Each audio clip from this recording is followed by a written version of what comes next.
Hey everybody, welcome back to the Caves Cast podcast. I'm Jeremy. And I'm Ryan. This week we're going to do something a little different. We are going to briefly recap Absolute Power and the DC All In special. Sure. But we are normally we like do like a our video for each week will be like from the previous week from our pick, or like our pick of that last week. So it gives people like enough time to read it. We're not spoiling a lot of people, but with Absolute Batman, I think most, if not everybody, has already read it, so we will be covering Absolute Batman Yes, sir. as well. Um, with Absolute Power, and I think we're kind of on the same page. It kind of had a lukewarm ending. Yeah, It was serviceable. Wade and Mora did a good enough job with what they were given to do. exactly. The art is insane. And I feel like this last issue was just like really quick action shots to get the heroes back in a place where they can be prepared for Absolute and All In. Right. Uh, Waller is defeated. The heroes get their powers back with a little bit of a twist. Some of them have mixed up powers.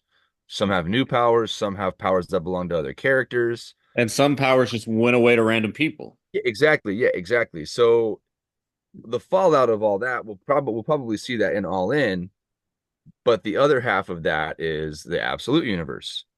Um with All In, it was just like the return of the Justice League and them preparing the Watchtower because they really got caught off guard, and Waller took advantage of the fact that they were not together and made her shot then because had the league been as strong as it had been in the past and they were unified, this probably wouldn't have happened. Right. And we hear that coming from Ollie, who is not really the person to be talking about this, but it is revealed in Absolute Power number 4 that he was like in Canada with John Johns, like Martian Manhunter, putting that, in his like that psychic thing in his head so that he wouldn't remember that he was doing this. Right. And it was to But he, bypass all the psychics that Waller had so that yeah. basically, you know, So like it was a clever way to use him, like use them both, I think, because we haven't seen hardly much of Martian Manhunter in the last couple years. right. So, but yeah, I mean, it was pretty much a quick like wrap up to that event. The more important side to All In, I think, is the Dark Side story or the Omega story from that book. And it shows Darkseid's return because it's weird because if you didn't read the Batman tie-ins for Absolute Power, you didn't know that he was even really back. Right. Because pretty much that Batman tie-in is important because that pretty much locks Darkseid in this universe.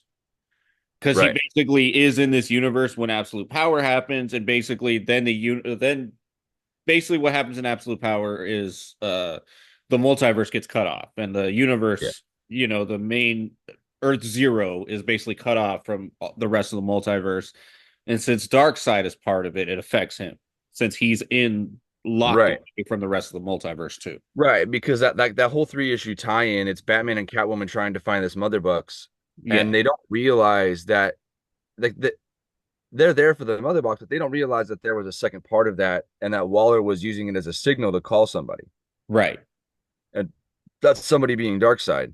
And Batman's scared shitless when he sees him. Right. So they grab the Mother Box, they split, but at that point it's too late because Darkseid is physically in this universe. Right. So he is affected by the events of all at the end of Absolute Power.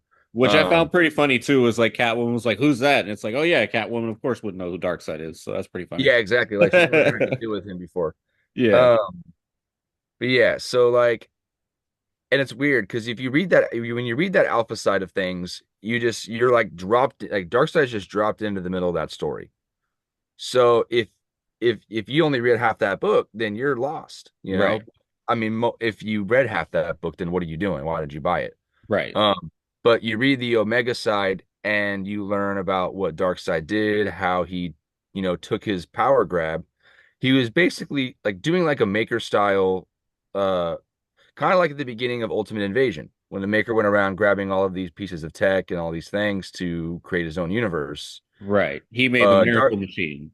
Yeah, Darkseid made his own Miracle Machine, which we haven't seen the Miracle Machine in a long time. No, I think So like 2008, something yeah, like.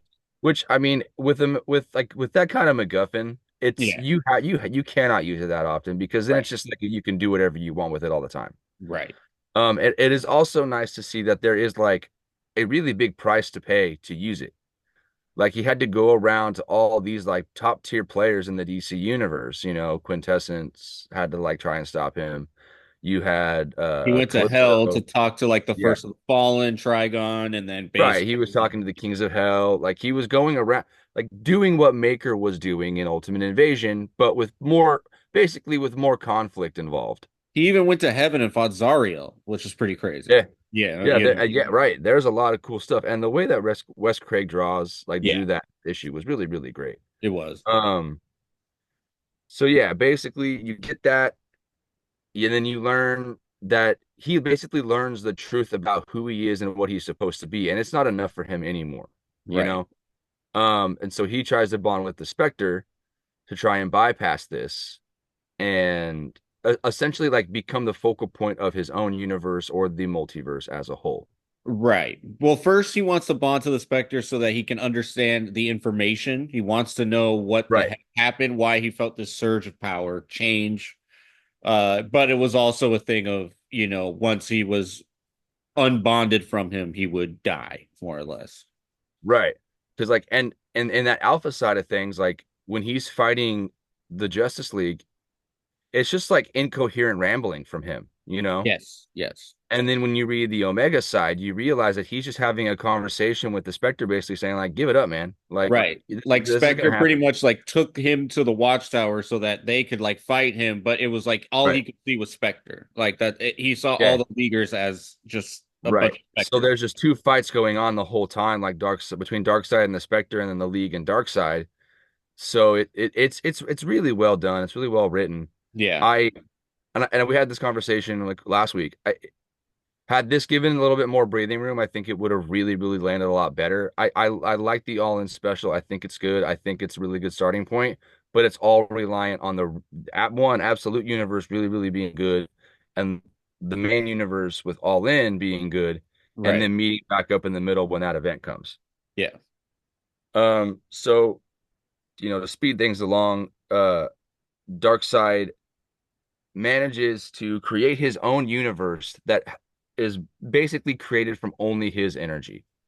The rest of the multiverse kind of being inspired by Superman and this energy of hope. We just have this chaos energy that's like the focal point of this new universe. Right. So all of the heroes, rather than having every advantage, they have every disadvantage. Um, Batman being no mansion, no family, no money, like no mansion, no money, no butler, none of that. Right. Wonder Woman is like no sisterhood, no Paradise Island, no lasso. And then Clark is no fortress, no family, no farm. So it's just like the absolute worst versions of themselves, but still trying to be the best that they can given their circumstances. Right. They're And the just first more of the the underdogs now in this yeah, universe. right. And the first of this new universe is, if I don't mess it up as I'm pulling it out of the bag, Absolute Batman. Yes, sir. Um, so I, I'll let you start because we have pretty different opinions on this. Yeah. Yeah. Uh, Um, but just before we get into it, I do have hope for this series. I just think this first issue kind of just put a weird taste in my mouth. It's it's definitely something that's so different. And I'm a big Batman fan. Batman got me into comics. So just to have this is a little it's very strange because I'm very used to other Elseworld Batman where they're completely different. That's fine. But this is just so different.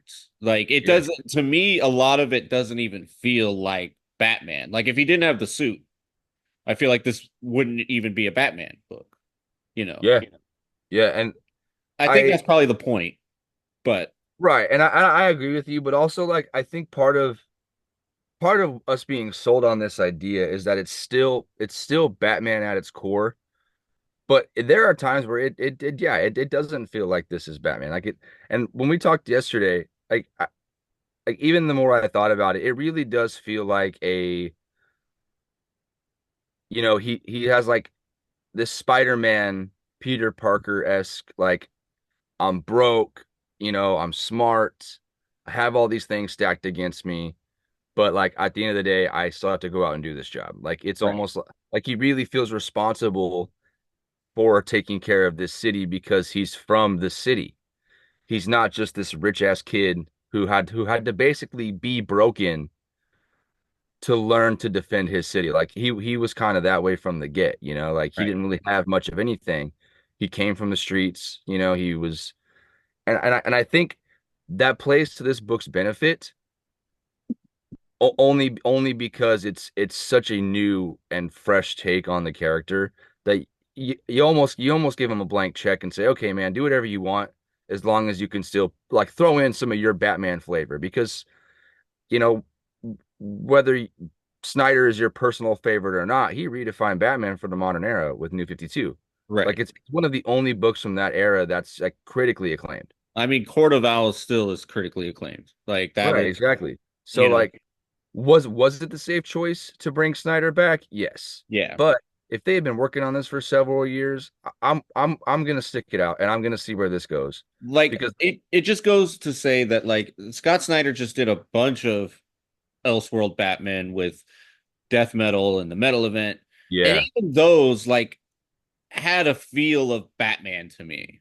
And yeah, compared to this, like, you know what I mean? So it's really yeah, weird. Snyder, I'm gonna let them cook. I'm gonna definitely give this probably, two arcs, see how I feel about it. But it's so different. It feels so different. yeah. It feels like a best way I could put it is this to me feels like if Batman went public domain and then somebody in Image Comics just did a Batman story. Like Batman went Yeah, public domain and Image Comics, somebody just like, all right, I'm doing a Batman. yeah, that's a good point. And you know what? When you put it that way, this is a smart idea because like you had something like First Night come out, earlier this year, which was very like 40s Batman. Um, but like for DC to get ahead of the curve with stuff like that and say like we're gonna just tell all these potential alternate Batmans that are at the core still Batman because of one particular thing or the character itself, but also like because I imagine as soon as the first iteration of Batman hits public domain, we're gonna see a lot of that. Right. But then we also have that version that shows up, like the more iconic version that we know, like, from Frank Miller on, like there's gonna come a point in time where that's gonna hit too. Yeah. So like, it does seem like it's a smart idea to tell as many alternate Batman takes. And there's been such a big increase in Right. Elseworlds and alternate Batman takes in the last couple of years. And with the Elseworlds label coming back, also, Right. we're gonna see even more. Because this is just Um, a new copyright. So this is just another one now. So this yeah. is, So Batman aside, as the character Bruce aside, how do you feel about Gotham and all this? Like the city of Gotham. Gotham feels like the one character that hasn't changed, in my Yeah, opinion. It feels just like, okay, it's Gotham. yeah, The only thing that's different, obviously, is just, Bruce Wayne's not, his family's not the one redefining Gotham in this. It's right. Bruce is basically grown up in Crime Alley with his rogues, which I like. I do like that idea a lot. I think that's a really cool idea. It Yeah, just kind of is a new way to show that Batman really cares for the people he's going to be going up against. right. And You it, it, know, it adds that dimension to things because, one, he in the main or in most universes, he doesn't know them. right, He doesn't know them until they're villains or until he's Batman. right. So it's funny because like I thought about this last night. It almost feels like the show Gotham in that respect. Like Bruce is young and he learns about all these people and he has all these interactions with all these people, but it's taken a step further in that they went to school together. Yeah, So like Oz, Harvey, Selena, Waylon, like pretty much any of the big players yeah. in Enigma, Edward yeah, Nigma. yeah, Yeah, exactly. Edward's in there too. So like all of his rogues, that he's constantly dealing with in other universes, they've been his friends forever. Yep. And when we first see Bruce, he's training in Wayland's gym, and he's just this hulking brawler of a Which, by person, the man. way, that scene is pretty funny because you just see some dude like punching the bag, and you think it's Bruce, Yeah, and like literally he's like step aside, and you just see this. yeah, I think this it's my turn. yeah, you just see this like incredible Hulk looking Bruce just. Yeah, and he's like, and then he punches the bag so hard it just shatters, and then Wayland's like, "Really, man?" Yeah, yeah. And I like that too because we get to like the banter with Waylon and him. He's like, "Oh man, you broke it, and he's like, "You know what? I'll pay you for it." And he's like, "You got to pay me $30 extra because I got to clean up the sand from the bed." Yeah. Uh, okay, and one thing I think is a really good like a giveaway for who people like Waylon in this universe are is the line where he's like, Ozzy hooked me up with an exotic pet license. Right. I'm inclined to think that one, they didn't do it legally. Right.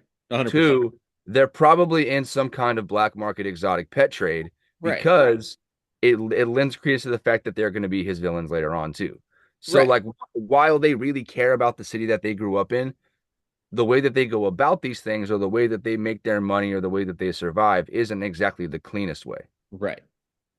But So it's it's still on brand for Oswald Cobblepot to basically yeah, have the exotic pets, have a license to be able to get them, and pretty much slang them to make money. That's right. totally on brand. Right. And then Bruce kind of blows him off because he's like, "Hey man, like I can't do poker tonight. Like I got stuff I got to do." He's like, "Everybody's going to be there." And he's like, "Come on, man. Everybody's in. Like we're all going to the like we're all going this week."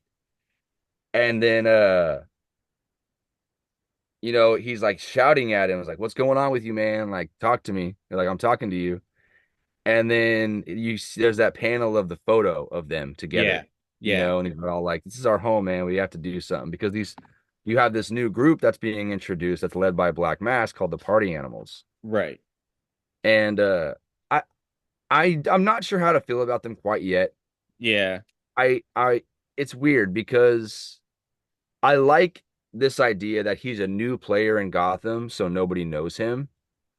And this death mask thing is really cool, but also I don't know. It's I need a little bit more Scott until I Snyder not being able to help himself. Joker cut his face off and wore it like a mask, so now we got these death masks, and you know what I mean? yeah. Uh and a lot of this seems like very like something that the Dragado would like, be biting at the chomp to draw Yeah. because, I loved his work in East of West and we talk about East of West all the time. But Yeah.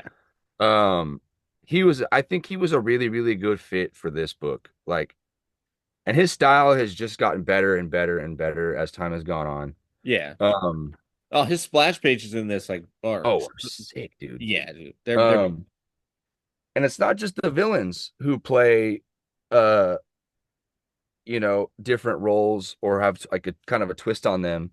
You've got Gordon, who is the mayor right yeah. now. And then you have Barbara, she's a police officer, Yep. which cool, Yeah. like I'm impartial to it. It's whatever. Like, is it is it like just a way to get as many named characters out there? Yeah, probably. It's very much like, hey, we're moving a lot of people around and we're just, Yeah. you know, I and you don't know this when you're reading this section of the issue, but this lady that's talking to all of these people because they're all pissed about like to Gordon or at Gordon because of the party animals. And they're like, the cops can't do anything. Like, you made all these promises when you were gonna like step up as mayor, and now you haven't like been able to, you haven't been able to hold to it. So, all these people are pissed because they're afraid to go to work. They're afraid, for their lives because they've seen their loved ones die. right. Because this party animals gang is just going around and hitting up like old people's homes, orphanages, like grocery stores, Yeah. pretty much anywhere they can get a hit at and just killing people. Like they are just indiscriminate. Um, I I think the biggest piece of this for me at least, is Alfred. Yes. I like that this entire first issue is narrated by him because we're given this sense that he's very familiar with Gotham and Right. he's our guide through it because Gotham is basically the same, but like even from that first page, like when he starts narrating, he says, Yeah. where is it? Hello again, Gotham. It's been a long time. So who are you these days? Who have you become while I was gone? And this seems like a very meta narrative from Snyder. Yeah. You know, you're prettier, I'll give you that, taller, brighter, but deep down something's changed. And it's like we Alfred is no longer a butler in this. He's an MI6 agent, and he has been in and out of Gotham over the years, various missions, family, what have you. Um, he he's gonna be the most interesting character, I think, right out the gate from all this. Yeah. Because he's in direct conflict with Bruce because whoever he's working for is telling him like you do not have permission to engage with the party animals. You have to only observe what it is they're doing, Right. which is like, kind of I'm sure it's probably a bit of a conflict of, conflicting for Alfred because he doesn't seem like a bad guy, Right. but he's just a guy doing a job. So, but the interesting thing here is he is given permission to engage with the other new player in Gotham. Right. The For interfering, basically. Yeah. So like what bigger game the organization he works for is playing, we don't know yet. Right. Um, are they in lieu with Black Mask? Are they waiting to see until there's a bigger move that this group is making? It just remains to be seen. Right. Um, excuse Bless you. me. Um, I really like the scene where they're fighting at City Hall. You Yeah. know, that was some of that was in the preview, like in the ash can. No dialogue, of course. But and Yeah. See it Alfred, colored. See it yeah, colored. yeah. Alfred is basically not like he's being constantly like somebody's in his ear saying like, "Hey man, like is the other player disrupting the scene? Like, Right. are you can engage this guy?" And then he's all like, "Well, what are you doing?" Like, and he's like, "I'm just gathering data." So he's like purposely like not like engaging with Bruce right away so he can see what's going on. Right. And you know, the scenes where he's just like picking them off one at a time in a classic Batman fashion. He's hiding in the shadows. He's using this really cool these like these cape hooks Yeah. to snatch him up. They're like And these tendril like hooks that he could grab people with and throw yeah, people with, and he could also like walk on them. yeah. Which I was is gonna say like he's standing on them and he like kicks two of them with like the yeah. split. Well, I think Um, it's in the beginning where it says like bats can walk on yeah, on like their wings or whatever. Yeah. yeah. I really really like that. Okay, so like let's back up a little bit. So instead of Bruce losing his parents in Crime Alley, his father is shot at the Gotham Zoo as he like sends the kids into the bat exhibit Right, because because they hear Thomas gun. Wayne's a school teacher, but he happens to also be Bruce's school teacher in this. And they go Right, on a field trip to the Gotham Zoo. right. And it's implied that he had aspirations to be a doctor or to be something better, but he just, that's where he found himself was being a teacher, which is Right. in line with the chaos energy of this universe. Right. He was never able to get that far. Right. So it trickles down to Bruce, and Bruce is very middle class. He's very like normal. Um, but then fast forward to this scene. Uh, he's kicking ass, man. He Yeah. pulls out the batarangs out of his ears, which I think is really really cool. Some people are a little indifferent on the battle axe coming out of the logo. Some people are just like pissed about the logo as a whole. It's This, cool, this man. it's so like this it's so crazy that it's just like, okay, you might as well. It's already so crazy. You might as Yeah, well. like Go, just and go like all the way. Go all the way with it. yeah, like it's it's metal, you know what I mean? Yeah, Like it's cool. Like anybody complaining, I think, is just looking for something to complain about. Like, right. with this stuff at least. Yeah, I agree. I don't mind it. I like it. I like it a Yeah. lot. So he like takes on like this whole group of these party animals. And this big one's like, this hand has killed more people than you can count. Now I'm gonna give you one chance. Get the F out of, get the hell out of our way, or whatever the blurb is. Yeah, And then Bruce just cuts his hand right off, man. dude.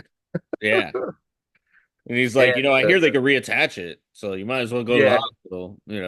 yeah, exactly. He's like it's 3 blocks south or east. I can't remember all of a sudden. And this is kind of like why I feel like it has like that little bit of a Spider-Man twist to it because he's like making these like little quippy jabs. Yeah. Um, so it'll be cool to see a Bruce who's maybe less brooding and less like constantly like I can't be happy. But it seems also like he's going to be less stoic as well. Yeah, Like, yeah, because Batman's very stoic, where like he'll just tell somebody, he'll cut, like, if that were to happen around him, he'd be like, hospital 3 blocks that way, go. yeah. He's like, go He now. would just say that, like, Yeah. but in this, he at least was just like, I can't remember. Is it 3 blocks, 4 blocks? It could be. Right. And the whole time this fight is going on, you have Alfred who's observing him and I think this is really really important to like frame the entire series, especially this version of Bruce, is because he even says like let's see what you can really do.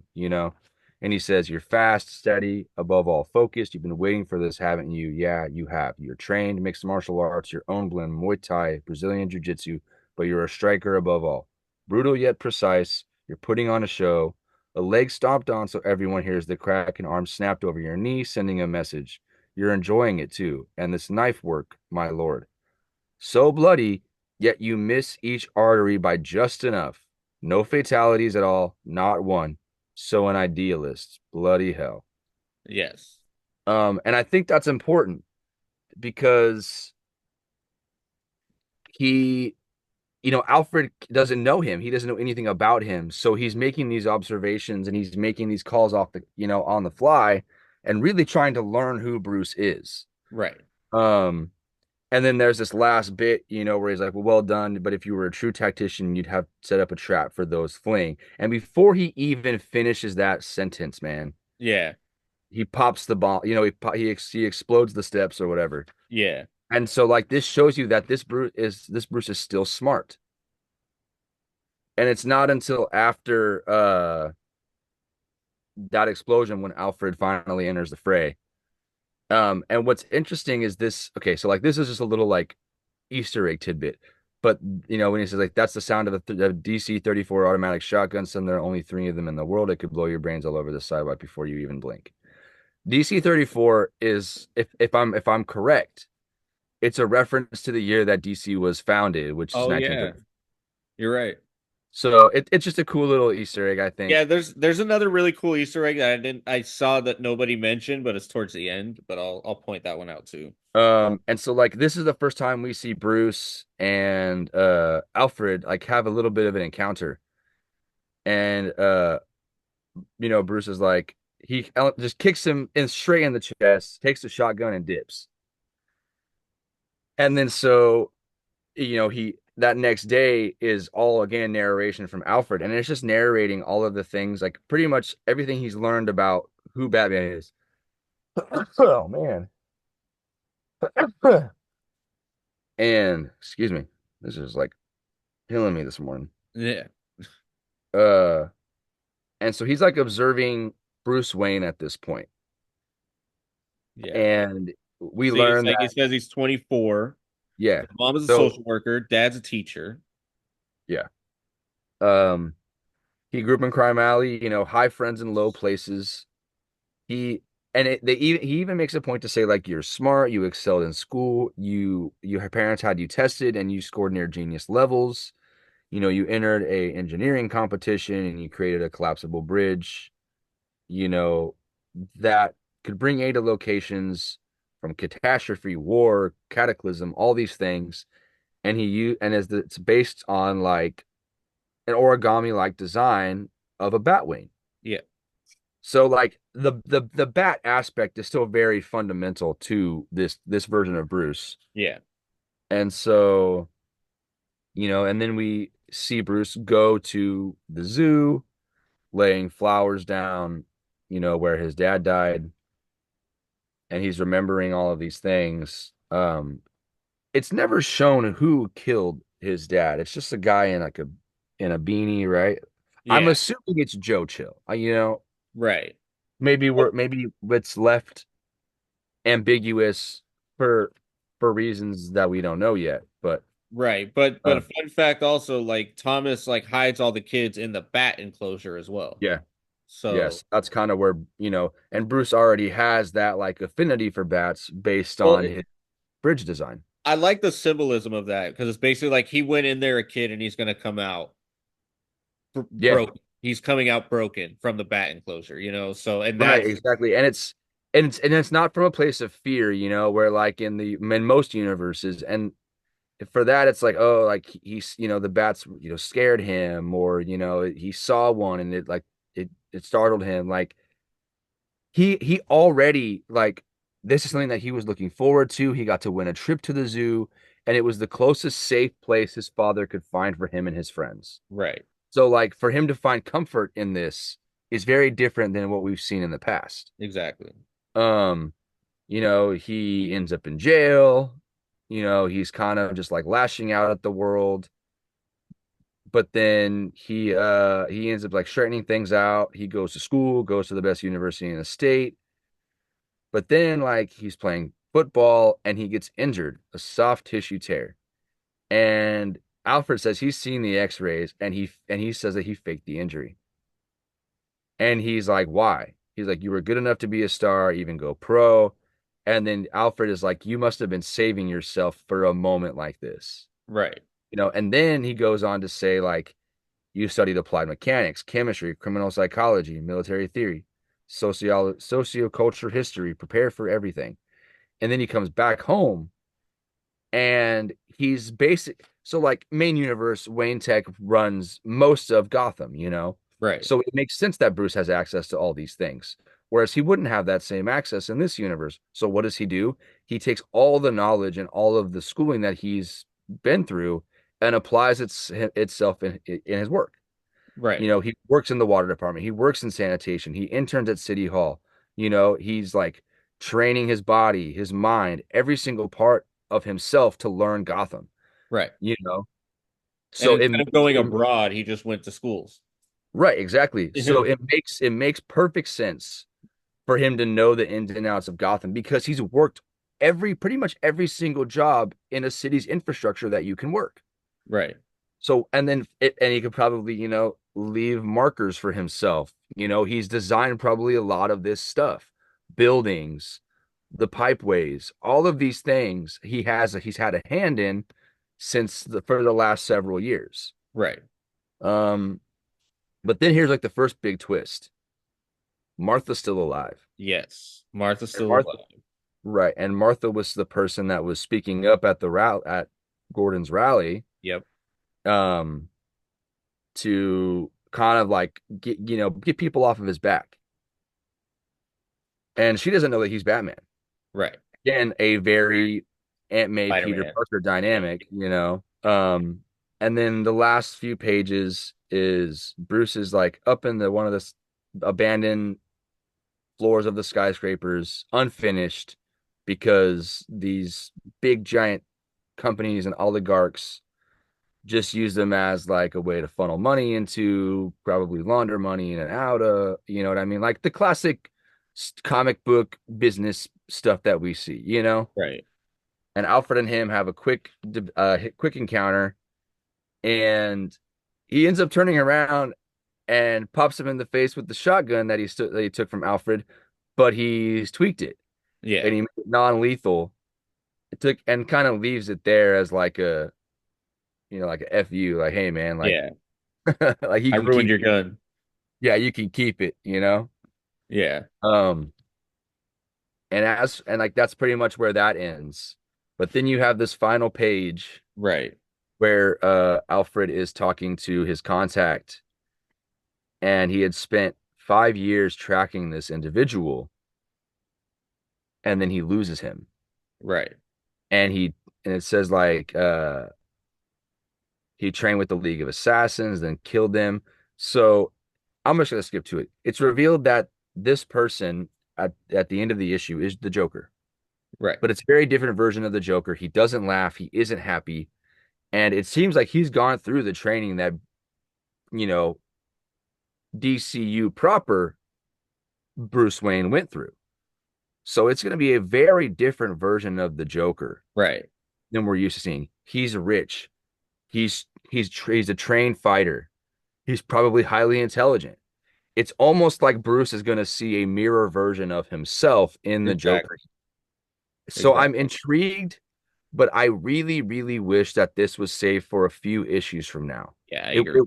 Yeah, I think it would have been a bigger reveal, especially coming off the back of the Martha reveal, you Yeah, know? I agree. Um, I think as a whole, this issue was really good. It's a Yeah. really good starting point. There are things I'm still not sure about, Yeah, but I really enjoyed it. I think it was good. I think there's a lot of promise here. I think there's a lot of promise for the whole Absolute universe. I It agree. just really requires on it firing on all cylinders and them taking the most, like taking as many advantages as these creative teams can and just letting them cook, man. The editorial has to step aside. Yeah, which they totally are. I mean, these guys are alumni at this point. These people writing Yeah, this, so it's just like let them cook. They're great. definitely. Yeah. But that's about all the time we got, guys. If you have not read Absolute Batman already, go out and get yourself a copy. If you can't get it physical, there are a lot of digital platforms that have it available. I would say check them all out if you get the chance. I feel like they're all going to be worth it. Agreed. So thanks, guys. Tune in again next time, and we'll be back. Later.